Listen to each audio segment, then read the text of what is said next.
Sleep. We need more of it. Oh, yes. Can never have enough sleep. And you just had a sleep study done, right? For sleep In apnea? the past 6 months, yes. Yeah. Well, now we get to talk to not just somebody who went through it, but an expert. An expert? Yeah, we have Dr. No. Oh, I thought you were talking about me. I was like, I'm no expert, but you can. No, I just said we're not going to talk to the patient okay. about this. We're going to talk to an expert. Welcome to The Secret Life of Parkinson's, a podcast created by people living with Parkinson's to help break the stigma of a disease no one likes to talk about. Now, here are your hosts, Jessica Krauser and Brian Baker. So, welcome. Thank you. I'm so excited to have you on here. Thanks for having me. Yeah, it's great to have you. So, Dr. Roy of, you have to tell me again, because I was almost going to say, Ohio something, but it's Ohio Sleep Medicine Institute. Sleep Medicine Institute. Yeah. Well, thank you so much for joining us. Yeah. Super excited to learn more about the issues that we both have had, one that you're trying to solve, at least with CPAP, right? Yes, I've got multiple. Well, I've got one issue mainly, but What? not just joking. Oh, okay. Is that a joke that I should have gotten? No, I'm saying I have multiple issues, but Oh, yeah, we know that. Okay. So why don't you go ahead and introduce yourself? Tell us a little bit about like what you do, and then we have loads of questions to ask about sleep. So Yeah, looking forward to it. So, little background, I'm a neurologist by training. Really? Yeah, so I Okay. finished my neurology residency at Georgetown University and then went on to focus on sleep medicine at the Cleveland Clinic, and then kind of followed my wife the next 5 years for her training.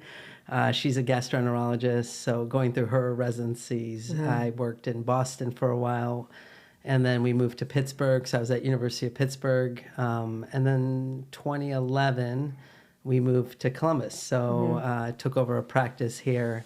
So we see all sleep disorders, so sleep apnea, hypersomnia like narcolepsy. We also see restless leg syndrome, REM behavior disorder, parasomnia, sleep talking, bedwetting, the whole gamut. And then we do a lot of clinical trial work. So I've been involved in clinical research with pharmaceutical devices that are going pre-FDA or after the FDA to expand the research side of their. So yeah, I've been involved in a lot of different things in the sleep space. busy guy. Yeah. No, but this is good because, and one thing I do want to point out is RBD, which is REM behavior disorder, is something that we're going to talk about in a separate episode. Right now, we're just going to focus on sleep apnea and how it's common in people with Parkinson's, right? Yeah, it's very common. I mean, it's common in general. I was going to say, like, what is that differential? Like, because I'm like, I swear my husband has sleep apnea, but he doesn't have Parkinson's. Yeah. But, if you have sleep apnea and you do have Parkinson's, so like, what is that general population of PD? Yeah, this is an area of research that's pretty underserved. Yeah. The world of Parkinson's and sleep really overall has been REM behavior disorder, but we've learned over the years there's almost all sleep disorders can be tied to Parkinson's disease. Why is that? It affects a lot of the areas of the brain that the sleep centers are controlled by. So it's not actually far-fetched to see why there's such a big overlap. The sleepiness during the day can look like narcolepsy for some individuals. yeah. I put my head down on my desk. Oh, I did it at the gym, actually. I fall asleep typing. Like, Yeah. type like in the middle of a word. Like I know. Like I'll be. I told Steph one day at the gym, I'm like, I have to Exactly. lay down. I'm not going to be able to work out. And she's like, well, I'd close that blind. So I literally was like out like this for at least a half hour, 40 minutes. Like, and it's crazy. Yeah, and there's evidence around this in terms of like if you put someone with Parkinson's through a test that we do normally for narcolepsy, it's called a nap test. So you spend the night in the sleep lab, which is not fun, and then the next day we have you take 5 naps throughout the day. Yes. Some people are like, sign me up. But what we're looking at is how quickly do you fall asleep? And if you fall asleep in less than 8 minutes, that's not normal. And and if you dream in these naps, you should normally take about 90 minutes to 2 hours to nap. People with narcolepsy, but also people with Parkinson's, can nap within 10, 15 minutes of falling asleep. And that's actually the hallmark feature that we use to diagnose narcolepsy. And individuals with Parkinson's can look identical to that. Yeah. So it's not that I have So I don't have have narcolepsy. narcolepsy. It's just Parkinson's causing that Yeah. narcolepsy-like. Exactly. And that's one of the first things that I really struggled with as a Parkinson's patient was that because, I still work full time and I would literally be in the middle of typing a word and just crash out. Yeah. And I'd fall asleep for like 10 minutes and I've thought asleep for like 3 hours, like you said. Well, my other issue though was early on is I couldn't sometimes fall back asleep. So I'd wake up at 1 and then I'd maybe fall back asleep. And then I'd wake up at 3 and then I'd be up. And then I would start like doing like YouTube videos. I'm like, anybody else awake out there? And everybody else would say, they're like, I get up at 3 o'clock all the time. Yeah. But then also my friends who are going through perimenopause are dealing with the same thing. So I'm like, which is it, Yeah. And a lot of sleep issues are multifactorial. And which is why, unfortunately, sleep often gets pushed later into an assessment because you can blame it on so many other things. And again, like sleep apnea, it's so common. And, technology is getting to the point where it's getting easier to screen. So why I think we haven't explored this area too much in the past is because it's hard to get a sleep study done 10, 15 years ago where you had to spend a night in a sleep lab. It's super expensive. And so it just really wasn't feasible to do it on a scale that it needs to be. Yeah. And in the last 10 years, there's been an explosion of wearable technology, home sleep testing. More recently, Apple and Samsung have now got FDA clearance to screen for sleep apnea using their watches. So I think as technology develops, our ability to screen and identify people is just going to explode. So what exactly is sleep apnea? Yeah, great question. What's that definition? I have no idea. I got it. I don't even know. I just used the term. I'm like, oh, you probably have sleep apnea. So the first definition to separate out is the types of sleep apnea. And there's two main types. There's obstructive sleep apnea, and then there's central sleep apnea. And when most people say, hey, I'm snoring, I might have sleep apnea, they're talking about obstructive sleep, and it's the most common.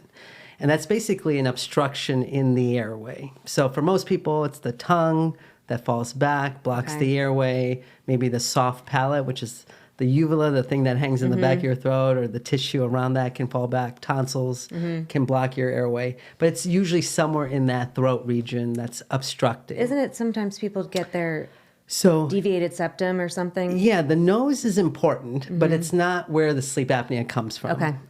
So the nose may restrict how well you breathe, and it's very important to breathe through your nose. There's great evidence that people who breathe through their nose breathe better, have less risk for sleep apnea and things like that. I so want to have Derek watch this show because he does he always said is like if you block my mouth, he's like I can't breathe out my nose. See, I didn't even know I was a nose breather until I went to the sleep study. You're a nose breather? Yeah. Oh, Derek cannot breathe in and out of his nose.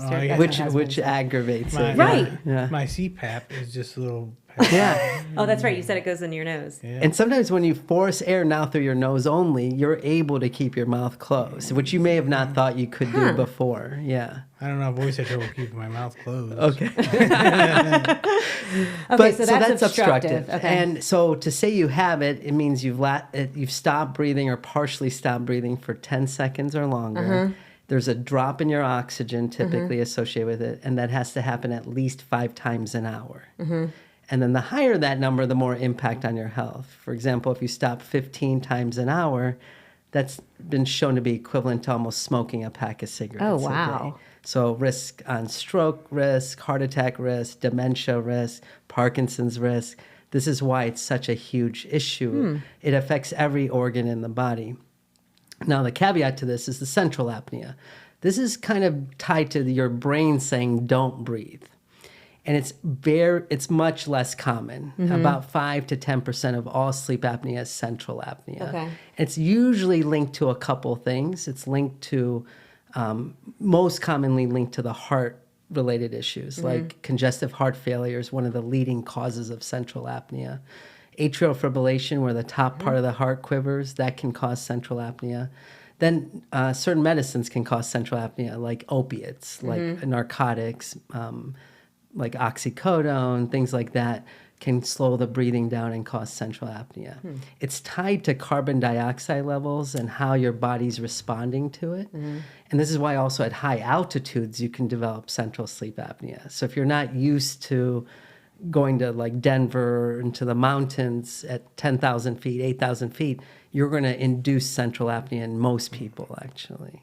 So which one's more connected with Parkinson's? The obstructive apnea. Okay. And that's just purely also by numbers, too. But why is that? Well, why is sleep apnea Yeah. even connected with Parkinson's? So imagine for 10 seconds, every few minutes, you're stopping breathing, your oxygen is dropping. You're depriving your brain of oxygen then. And these areas of the brain are sensitive to low oxygen issues. So if you're depriving it of oxygen, you're going to cause damage over time. And so why certain areas get affected, why certain people get affected, we don't fully understand. But it's typically thought to be tied to, one, the low oxygen issues that we see with sleep apnea. It can also be tied to the fragmentation of the sleep we see. So your brain's not able to get into deep sleep. And the other thing about obstructive sleep apnea, it tends to get worse in REM, during REM sleep. Okay. And the reason behind that, in REM, you're paralyzed. You shouldn't be able to move. And now your airway's more collapsible, and typically that's when we're going to see more sleep apnea. So we just learned from Dr. Ray Dorsey, who wrote a book about Parkinson's, and he wrote it with Dr. Michael Oken on toxins in the environment and how we can maybe even prevent Parkinson's because of all the pesticides, things like that. So are you saying, like, if with sleep apnea, is it like if you're holding your breath, let's say, or you're not getting that oxygen to your brain, it then kills off certain things within your brain? Does that then, are you saying that can then potentially create or trigger Parkinson's? Or could it be a mixture of both, like the toxins in the environment plus this? Like, yeah, and this is where it becomes tricky and challenging. It's the chicken or the egg, and it's hard to sometimes separate some of this. But at the end of the day, inflammation in the body is bad. Whether it's from toxins, whether it's from low oxygen states, inflammation is just not a good thing. Yeah. And repeated injury like this is what's going to lead to damage in those areas. just wondering, is that why it's so much? Is it more prevalent in men? Because you guys snore, like what? You guys snore more, don't you? Yeah, so testosterone plays a significant role in exacerbating and bringing on sleep apnea, Okay. which is why men are more likely to develop it. Now, women catch up to men after menopause. Okay. So menopause is the number one factor in women to develop sleep apnea. Really? Because estrogen and progesterone are very protective in the airway, and just tone, muscle tone, and breathing, and that will affect it once those hormones disappear. So I have a lot of young onset women right now, and we're all around the same age. So we're all going through somewhat very similar situations of either perimenopause or menopause. And like for those situations, as it relates to sleep apnea, like what should we be doing, or who should we be seeing or talking to help alleviate that? Yeah. And, I think this world's evolving too with some of the new guidelines around hormone replacement. And, for years we were worried about using hormone replacement. I think there's some changes to that. But really it's your primary care or your gynecologist that you're really talking to about the hormone changes. But if you're not sleeping well, and you can blame it on night sweats, you can blame it on the hormones, but it's so easy to screen for sleep apnea today that it should be a low barrier to get it assessed. How do you screen for it? So you can You just went through it. I had to take a home test. What was that Was that like? home? Yeah. Speak up. That was fine. I think you had to put some different devices like around my Okay, you did it chest. yourself though? Yeah. They tell you how to do it at home and clip it in and put some. Tried to sleep? Yeah, go back to bed. So I did that, and then I did the sleep study on site at a sleep study place. Yeah. So, but again, for screening, most patients don't need to spend a night in the sleep lab. So my husband did that because it must have been like 15 years ago, and I made him go. And he did it, and he was in a sleep lab. He's like, I had all this stuff connected to me, and da-da-da. Yeah, it's not very good. I mean, It's like, how do you even have judge stuff that? everywhere, and then you can't really twist and turn and flip and flop your. So it's normal then for evaluations to be done at home? Yeah, today it's actually the first line of approach is using a home technology, and there's so many of them now. So, you described one that you put these belts and patches on. It could be as simple as an Aura ring. That Oh, obviously, stop it. Yeah, I mean, it's not an Aura ring. It's Yeah, but different, it's the but it's an idea of it. FDA cleared, almost as good as an in-lab sleep study. I mean, it's 85% accurate. So there's so many nice, simple tools now for us to be able to deliver this at home. And so for somebody who, I know you were hesitant on getting it done, right? Well, I still am not happy. Why? Because I don't like the CPAP machine. I don't. But like, what is it doing for him? Like, Yeah. what is the benefit that maybe he's not even seeing? Well, I mean, I use it just because I have to, not because I want to. And you're like 30% of the people with sleep apnea and many people avoid coming to see us because they don't want a CPAP. That's a common issue. They don't want to spend a night in the sleep lab and they don't want a CPAP. And that's why a lot of people avoid us. Right. And they know they might have a problem, but they rather not deal with it. Derek. Well, yeah, I know. I can't get him to go back. Although I'm going to have him meet you. Yeah. So, but, and it's important for us to educate people that the idea that this is a serious illness and snoring's not normal and we shouldn't accept it. It used to be kind of, oh, you're in a deep sleep if you're snoring. That was like acceptable. But now there's just so much evidence on how much this impacts your health. That and there's the different levels in there of sleep apnea. Correct. So so we use a very arbitrary criteria, but it's kind of what we've had to use. And people are looking at other ways to measure severity, but the standard is something called the apnea hypopnea index. And that basically means how often per hour are you stopping breathing. If it's between 5 and 15, it's considered mild. And I hate using the word mild because it's still causing problems potentially, and people brush off mild often. But that's mild. And then 15 to 30 an hour is moderate. If you stop more than 30 times an hour, it's considered severe. Yeah. And so again, the impact on your health, stroke risk, hypertension risk, diabetes risk, dementia risk, Parkinson's risk, all that is going to continue over years of untreated sleep apnea. It's not like something that happens next week if it just starts, but it's over years that it could take a toll on the body. Now, can you reverse? Like, if I lose weight, is that going to help my? If weight's the driving force, so we know weight plays a role, but there's enough evidence out there that anatomy plays a role. So, what's your tongue look like? How much room do you have in your throat? But weight does impact it. Obviously, hormones impact it. There's genetic factors. So if it runs in your family, it may not matter what weight you're at. So anatomy, certain things like that all play a role. And the cures out there. So once someone loses weight and they still have it, if we were thinking weight played a role with it, but it wasn't the main cause. At that point, there are some surgical interventions that can be considered to try to cure you, but they come with some risks associated with it. So it's rare that we put someone through that kind of surgery. And one of the most common ones that were done, and still being done today, but not that common anymore, is called maxillomandibular advancement surgery. So we basically will break your maxilla, which is the cheekbone area, break your mandible, and move everything forward and wide. Yeah, I'll keep my CPAP. CPAP's looking better and better, isn't it? I love that thing. Yeah, but in terms of cure, that's, if weight's not the reason, then that may be the only way to try to get to a cure. But today there's so many other solutions beyond CPAP that make it a little more tolerable. So some people can get away with a mandibular advancement device. Something we were talking about earlier is these like kind of retainers that you would get made by a dentist that pulls the jaw forward. That can work for some people. There's now pacemaker devices for sleep apnea, like deep brain stimulators. You can stimulate. I know. I actually had. So I just had DVS done, and I was talking to the neurologist. It's a video we didn't post yet, but it'll be out shortly. And I said, I'm like, why can't the people at Inspire get with the people at like at one of the DVS devices do just two do it in all one? together? Yes. But I'm sure it hits different areas. But. Yeah. So the nerve that controls your tongue is a target for these companies. And so the device will stimulate the nerve that controls your tongue. Oh, weird. And it moves your tongue forward, almost like slightly pushing it forward while you're sleeping. And that keeps your airway open. So that can be a very effective solution.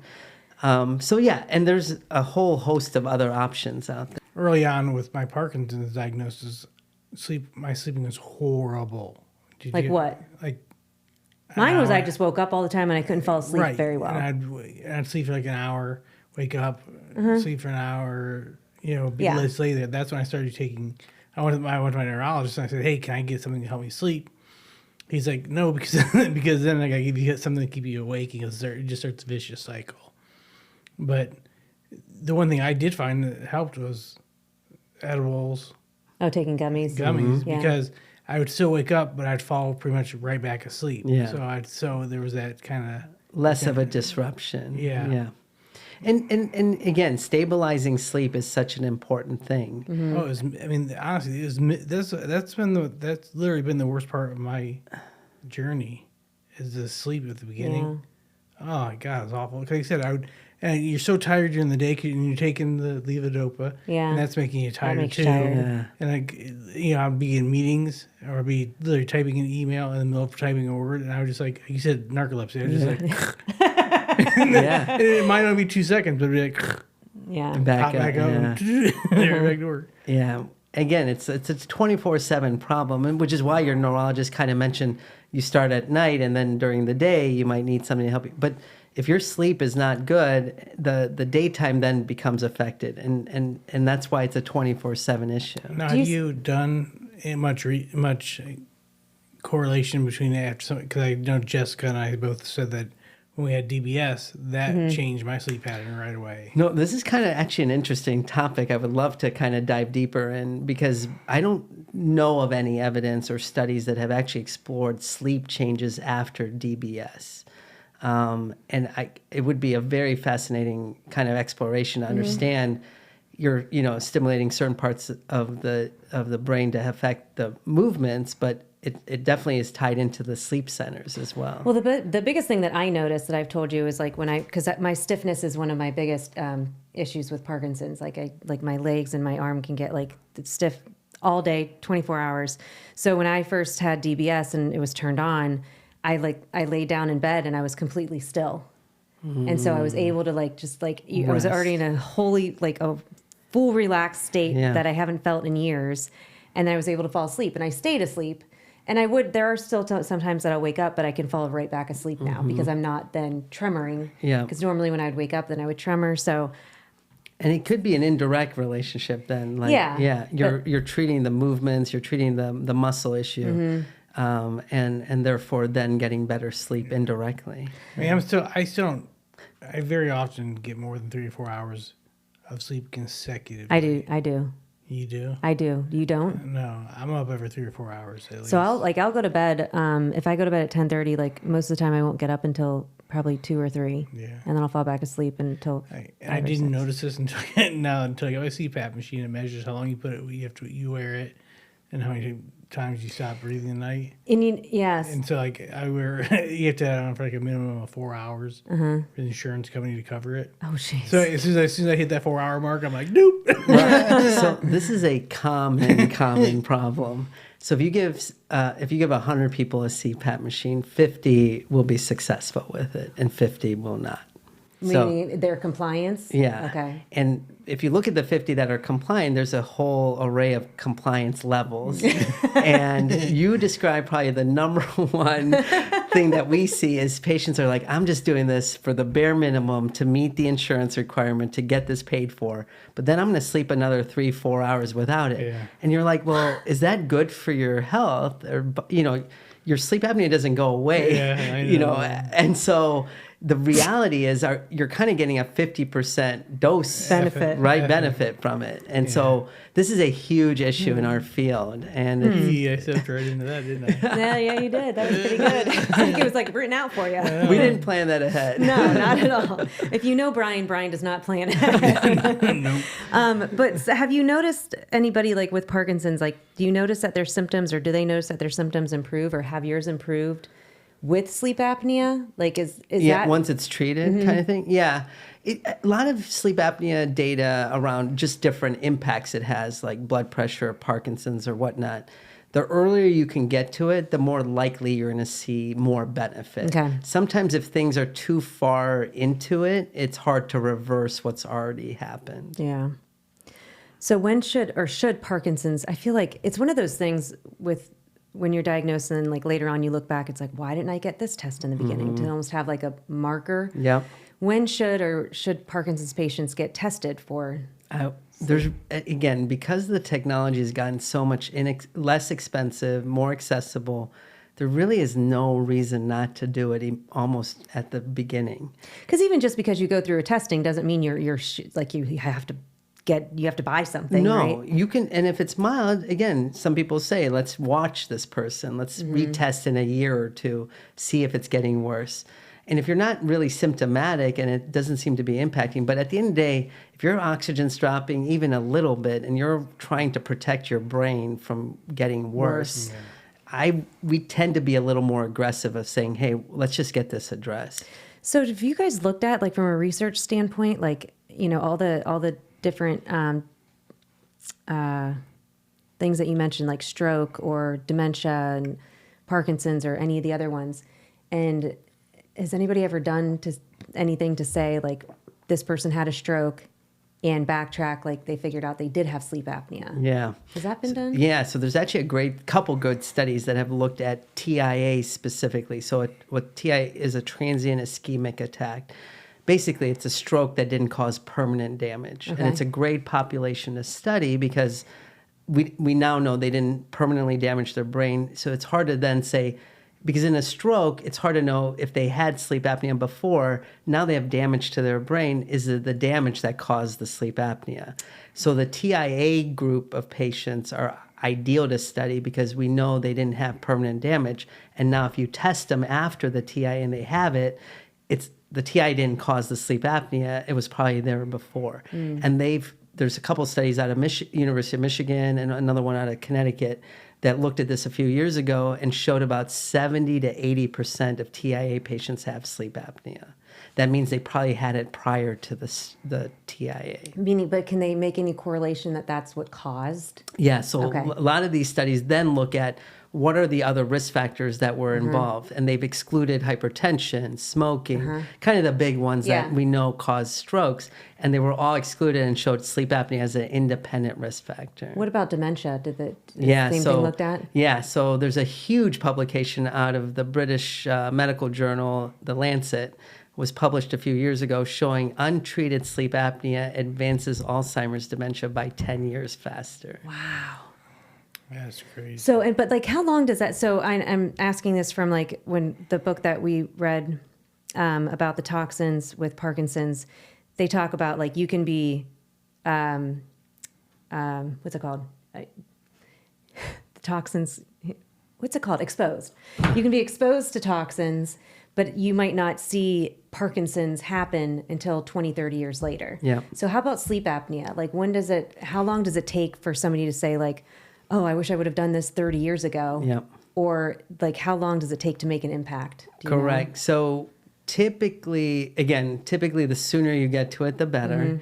Most of the time when we're seeing someone in our clinic and we diagnose them, the assumption is they've had it at least 5 or 10 years or more. And what we've seen is the earlier we can identify it, like high blood pressure is a good one to study because it's a low-hanging fruit. It's very common. And if they start on one drug, we often will be able to maybe get them off that one drug. Once they're on more than one, we usually cannot get them off those medicines. But what we see is we don't allow it to progress to needing 3 drugs or 4 drugs. Okay.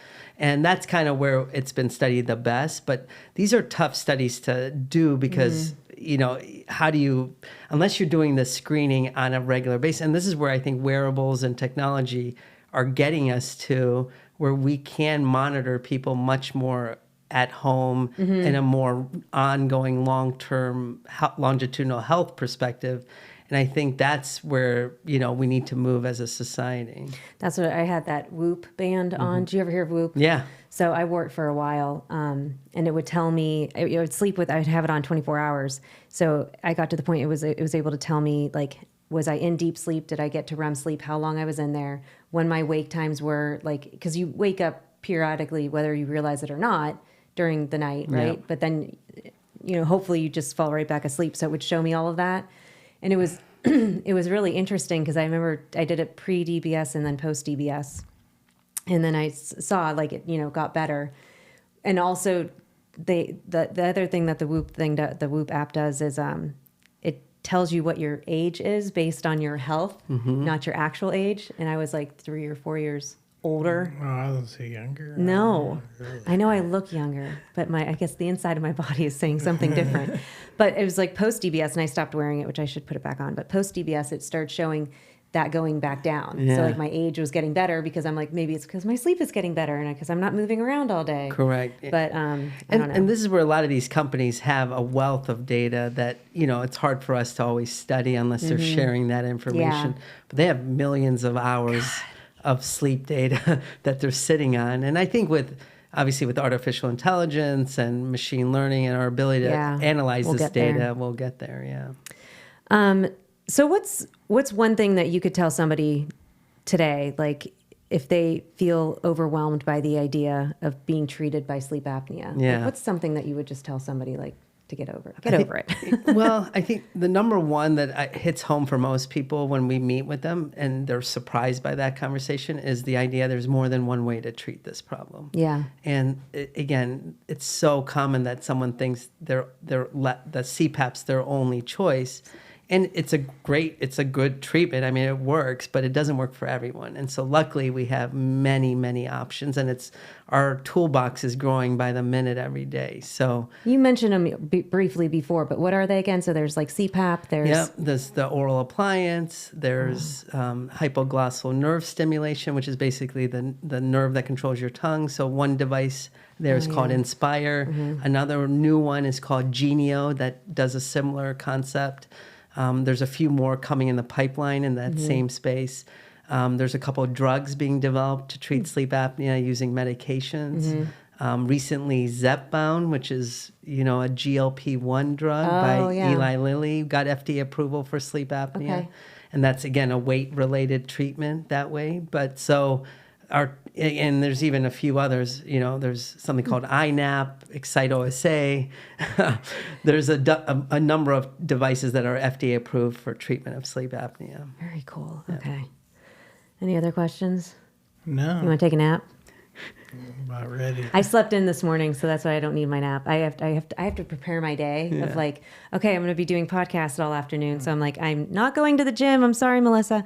I didn't go to the gym this morning because I'm like, if I don't sleep, I'm going to like fall asleep right when I leave here and I have to go to a basketball game.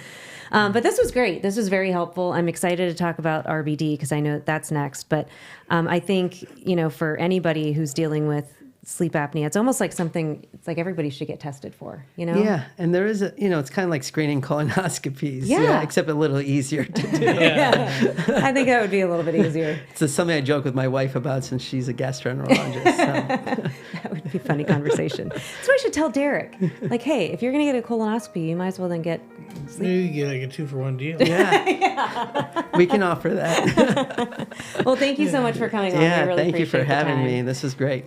All right, in our last 30 seconds, I will leave you with this. Like we heard, sleep apnea is something that is common amongst a lot of people, not just people living with Parkinson's, but something that you definitely want to get checked out. So our brain is very precious to all of us, but there are things that we can be holding back, like oxygen, from our brains that we really need to help grow, flourish, nourish, all those things. So please make sure that you talk to your doctor and see a sleep apnea specialist if you have one nearby. With that, we'll see you next time.